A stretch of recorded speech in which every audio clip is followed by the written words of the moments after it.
everyone. This is Marina and Erica with How I Got Here. Hi. Erica, thank you so much for joining me.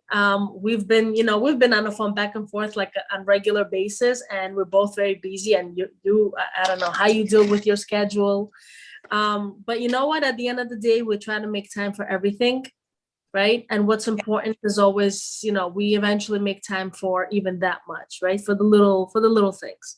Yes. So, I guess everybody, whoever watched our past video, we are both happily single mothers and we are taking care of our children. And I guess the best thing that I could say from everything that you and I have gone through is that we are happy with our choices and decisions in becoming who we are today. Because a lot of the people can always say, hey, listen,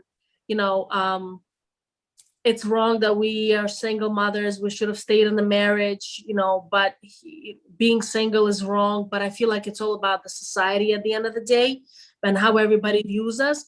And most importantly, everybody is so much in their comfort zone that they don't realize there's so much more to life. And I feel like that's one of the major reasons why people in general have so much issues with things is because they're so stuck feeling that, well, that's how it's done. That's how our parents have done it.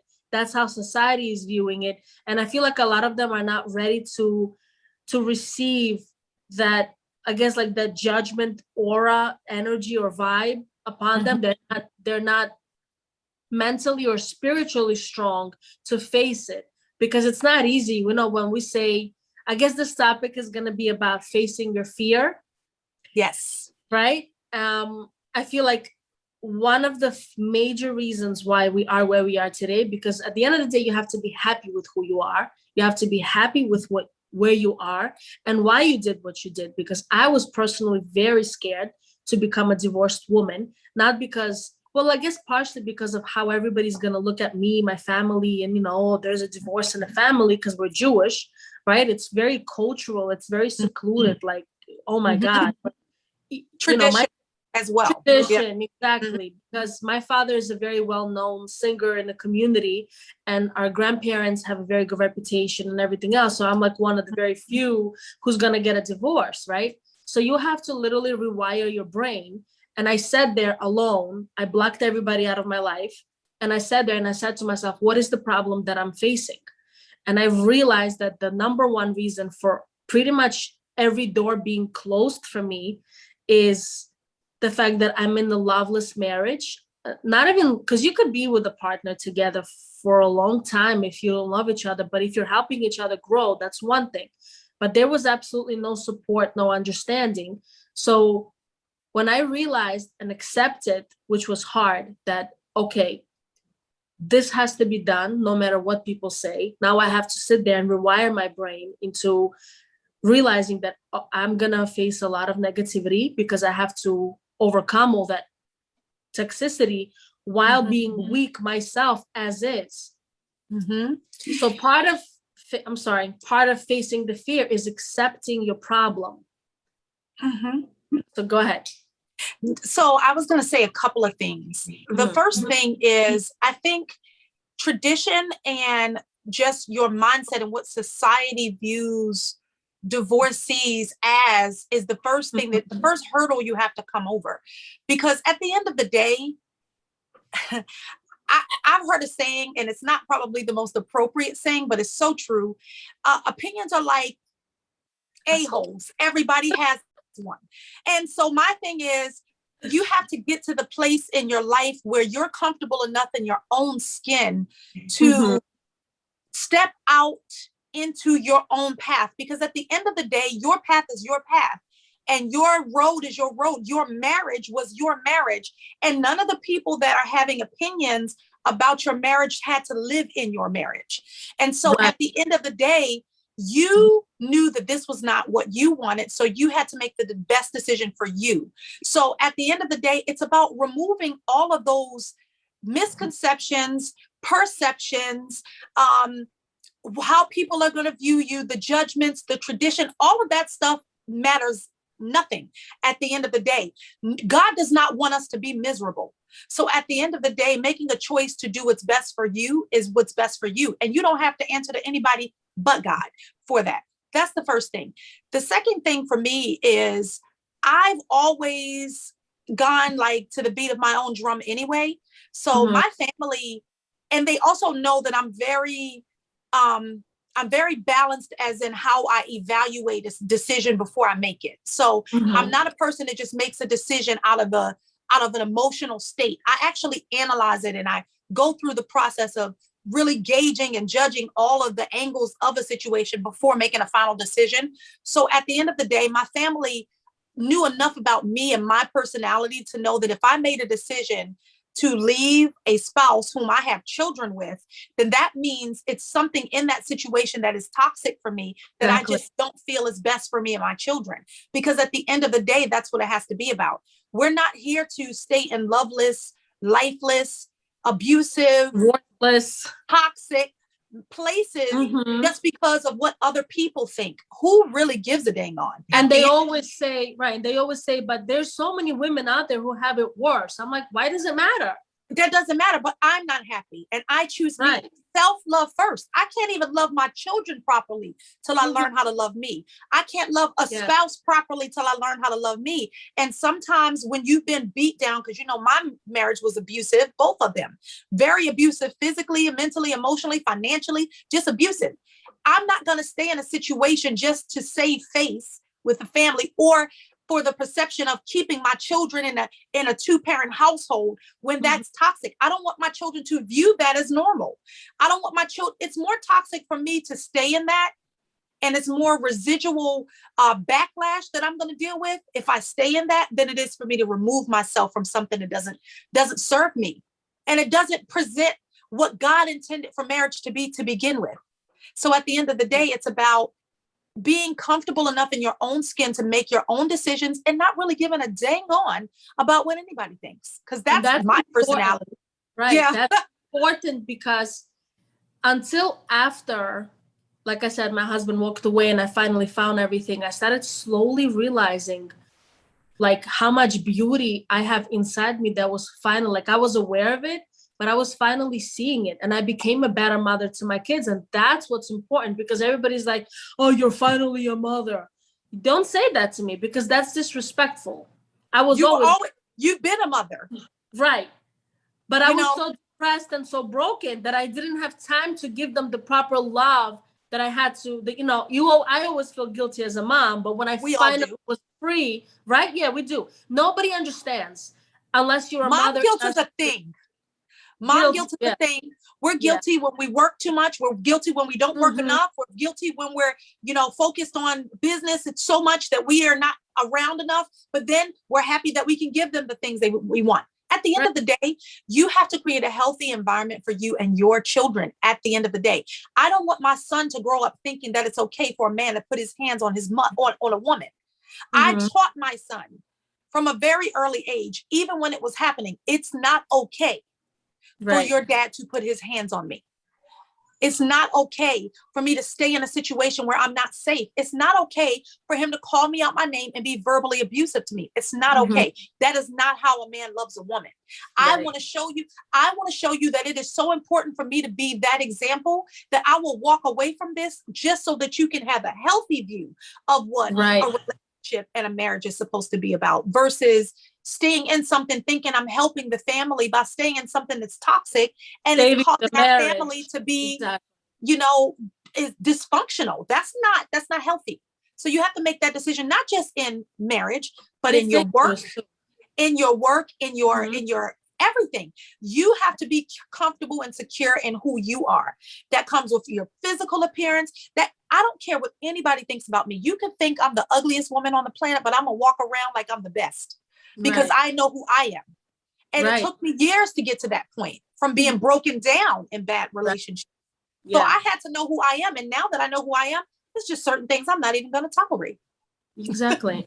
Yeah, and that's one of them, and that's the beauty of it. So Yeah. I really, really, really hope that women, whether they're in whatever it is, man, it doesn't matter if you're black, white, Jewish, Christian, Muslim, whatever. If you know when you're a woman, you go through certain things that a man will probably never Never. understand. Yeah. No matter how much you'll try to explain it to a man, even if they'll be compassionate about it, they know that they could walk away from this conversation when they do and forget all about it. But we're the ones who are in it on regular basis. Like, we always have to be the perfectionist at the end of the day. So we have to be perfect as daughters, I don't know, aunts, whatever the case is. Spouse, whatever. Yeah, sister, whatever. Perceive, right? We always perceived a certain way, like we have, but it's okay. A man can get away with a whole bunch of things. So I want women to understand, to be in our situation, that for us to face our fear is a lot harder, because especially when you're a mother, you're like, oh my God, It's wait. the societal pressure. It's the family Mhm. pressure. Like I am often criticized for, well, how are you running 3 businesses and working a full-time job and raising these kids and you're doing music? Like, how are you doing all of these things? I said, because I know how to manage my time. And because there's no toxicity from the And outside, at the end of the day, I am the sole breadwinner for my family. So I'm going to hustle. I'm going to get out here and I'm going to do the things that are needed and necessary for my family to be healthy. And I'm not going to apologize for it. It may not be your dynamic. You can come home and depend on your spouse's income. I have to grind because it's me. It's on me. So, and I don't, and at this place in my life, I don't even feel the need to explain it to anybody. I know. This That's is the my beautiful part about when we get to that place. Mm-hmm. That's what I want everybody to understand. The first portion of moving forward is understanding, admitting you have a problem, whatever problem that is. Your second one is how you're going to face it. Because sometimes even your close family, no matter how much they would want to help you, they may not understand that this is the right thing for you. So like I said, I blocked everybody out of my life. And because I literally energetically had no more energy to explain myself, because I knew that this is what I want. Today, my friends and family, they literally are like, oh, now we see why you did what you did, because now we understand. It's but they're not going to understand because they're not in your situation every day. Right. They're seeing his representatives. They're not seeing the real him. They're not seeing the him behind closed doors when everybody leaves after a nice family dinner and he's cussing you out and calling you out of your name and throwing you around. They're not seeing that. Right. So of course their limited perception is going to be, oh, well, it can't be that bad. I mean, okay, y'all have arguments. Everybody has arguments. Exactly. But no, it's but that bad. Right. But then there's other people, not in my family, but like outside of the family. They would always say, oh, we know women who have gone through like the worst kind of physical abuse or mental abuse, and I'm like, why are you, eventually I was like questioning it. Why are you comparing other people? All I'm asking is for that mentality of a slave to disappear. I want my freedom. It's my life. So if you all brag about, God wants you to be happy and God wants this and this is, we have to help each other out. At the end of the day, why are we constantly judging each other when somebody wants to stand up for themselves and be like, but I want my freedom. Everybody's like, oh, but I didn't go for my freedom. So you're like, okay, so that means you're either weak or because you love being in your comfort zone. Exactly. And that's what it is. The comfort zone.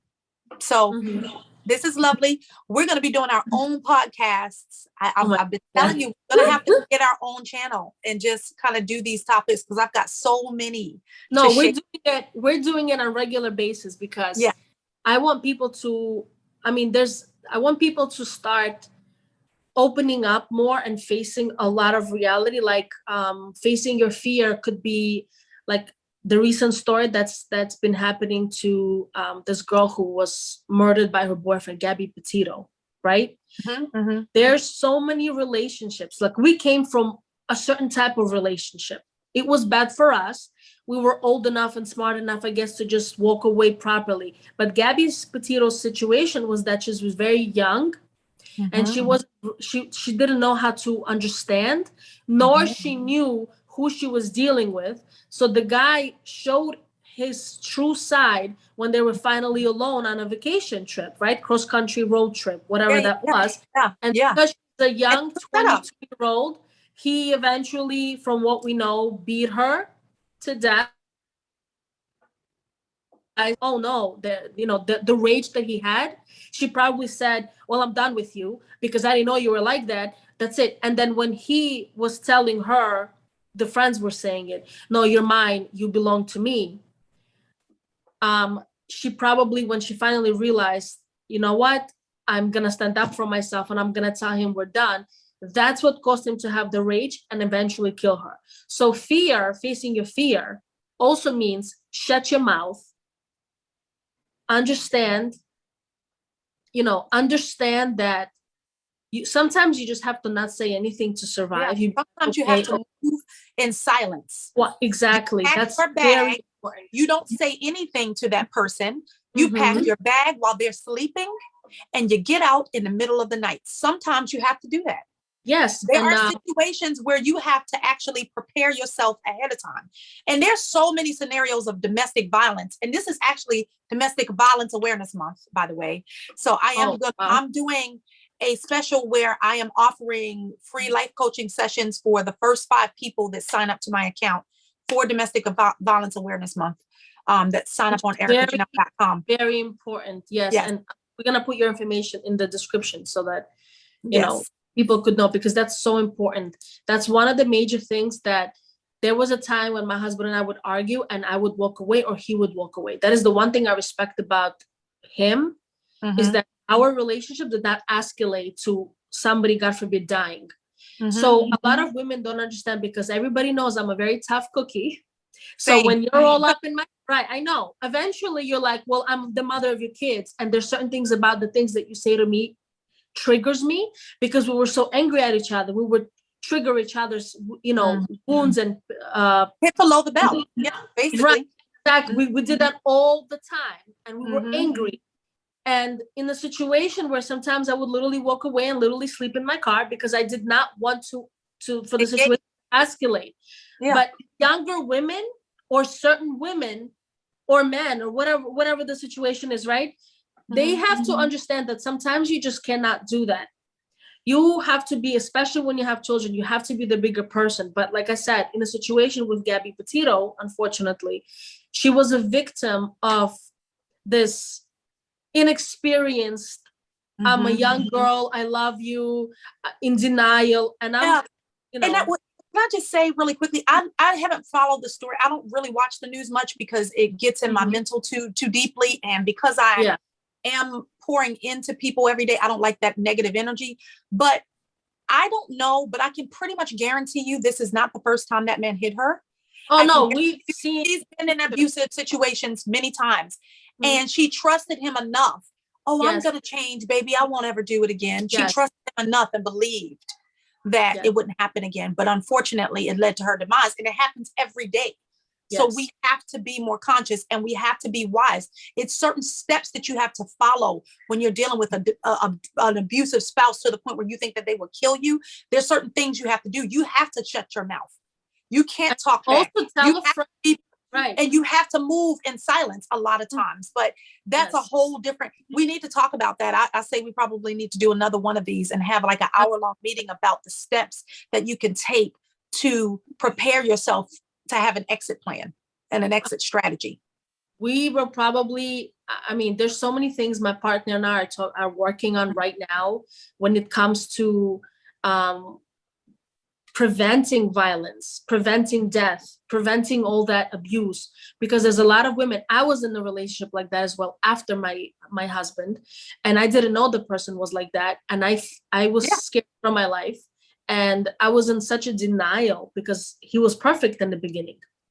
Oh, they all are. So, nobody's gonna, It's the representative. Right.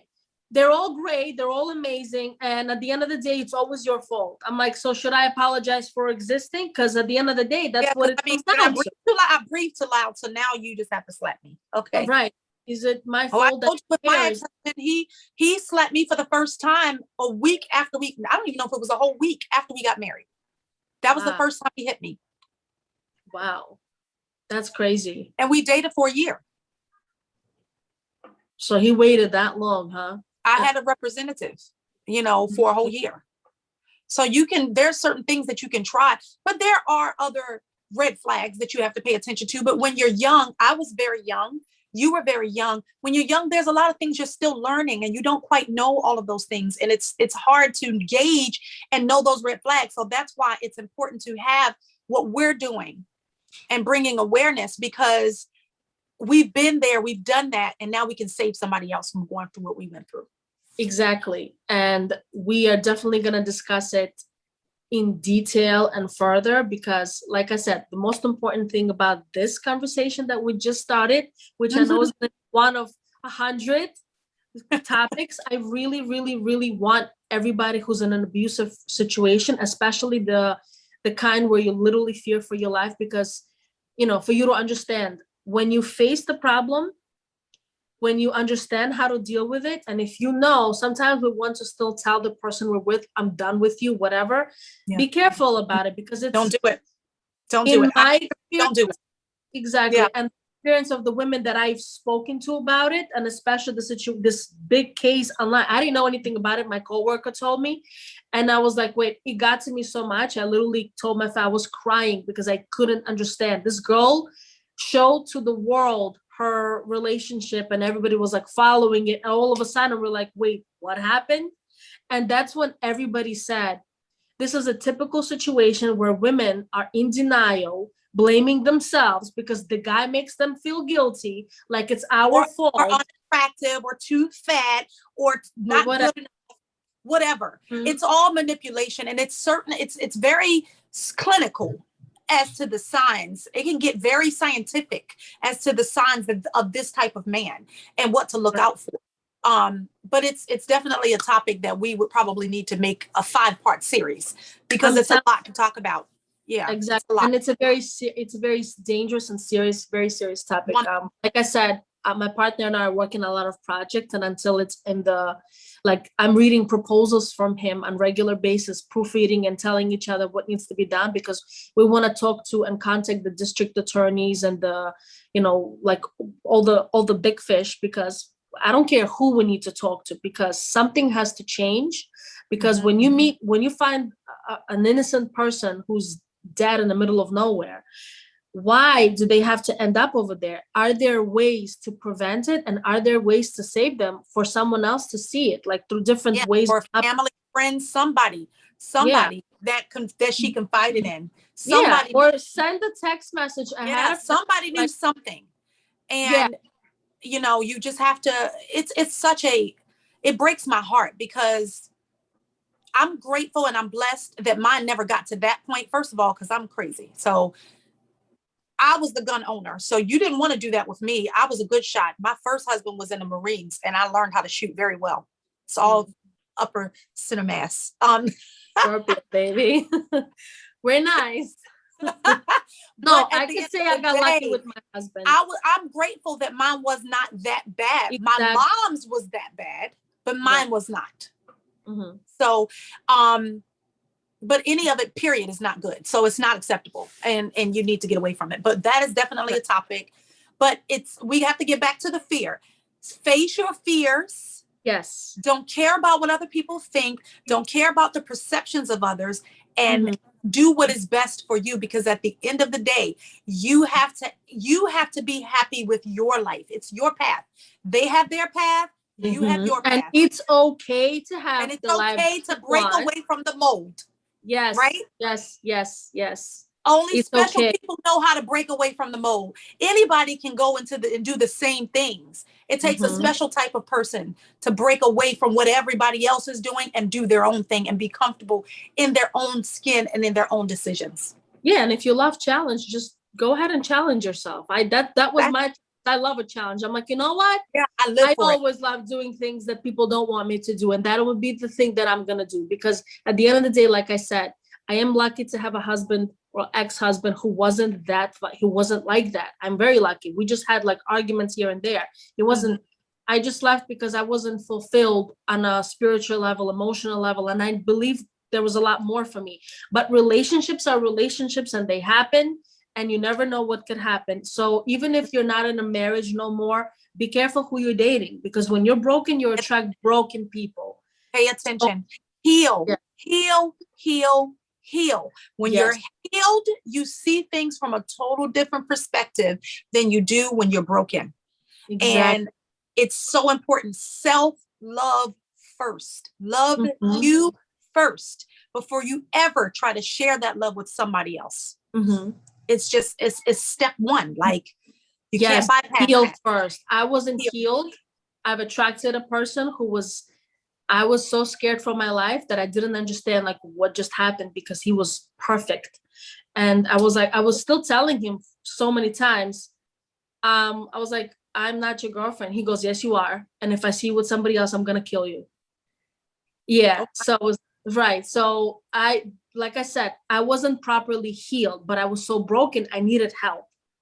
So I didn't know it was gonna be like that. Somehow that relationship, because I knew when to shut up, taught me a lot, and I became a lot stronger and I became in my power. mm-hmm. But that doesn't mean that I could have literally just been like, holy shit, I could have lost my life. I could have risked everything. So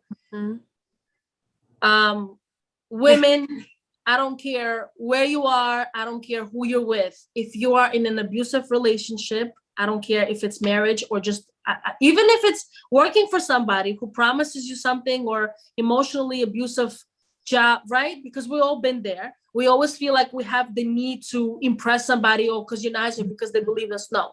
If you feel like you are disrespected, you're not acknowledged, you are abusive in whatever way, you just like, you feel worthless, walk away. Yeah. Mm-hmm. Underappreciated, undervalued, because at the end of the day, like I said, women go through things that men will never understand.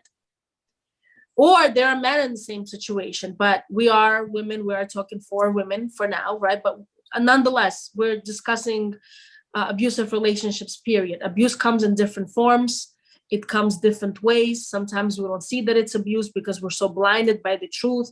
Like I said, like when I was working for somebody, I was blinded by the truth because he promised me the world. And as a single mother, I hoped for the truth to come my way.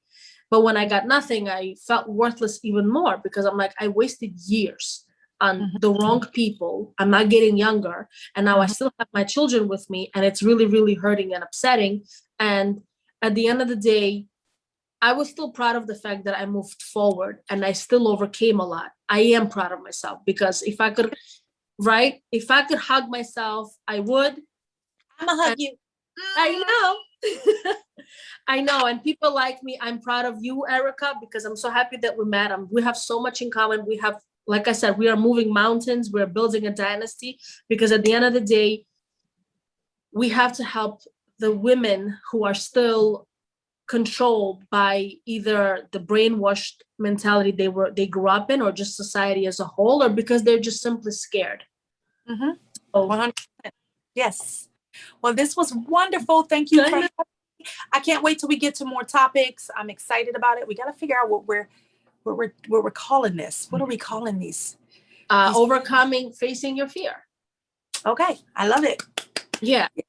Well, till next time, but we've got a lot to talk about with this domestic violence. I'm here for it. Yes, I'll connect you with my partner as well. We'll clue you in on what we're doing. You're gonna be like, oh my God. I Once love the it. proposal I'm is here for ready. that.